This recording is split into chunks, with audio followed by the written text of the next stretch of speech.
So we had started out, we were starting a new unit. So I had the calendar up, as kind of the first slide deck, and just went through, here's everything in our unit.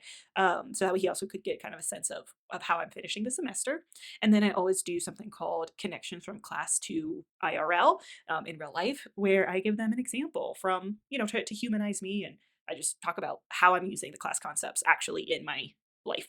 And I find it pretty easy to find those connections and concepts, and students definitely in their weekly reflections often mention how helpful they find it that I am basically showing them exactly how I'm applying what we're working on, the skills and knowledge to other areas in my life. So I did that. And then we go into the activities. And I bring little whiteboards for them to work on, whiteboards, markers, personal sized ones.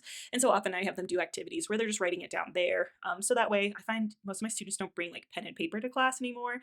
And instead of getting like their computers out and having that distraction, I just actually prefer to give them a whiteboard, have them, jot down these thoughts. They aren't really notes, they're just thoughts from the activity.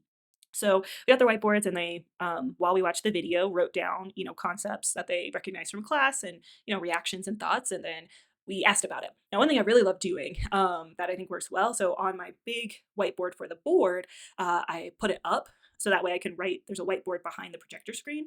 So I like paused, the video on some of the data graphics, and then had them point things out and wrote actually on the whiteboard as it's being, projected. So it was really helpful and kind of a fun activity. And then we just wrapped up with me giving a demo of some of the tech and tools and how to use like the library to find sources for their projects. And that's how I wrapped up the day and the lesson.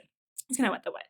And so then, later then I debriefed with my department chair and some of the things that he pointed out in the observation. Overall, it went really positively. I knew it went well. He reflected that it went well, so it was, a pretty chill conversation. But a few of the things he noted that I didn't have any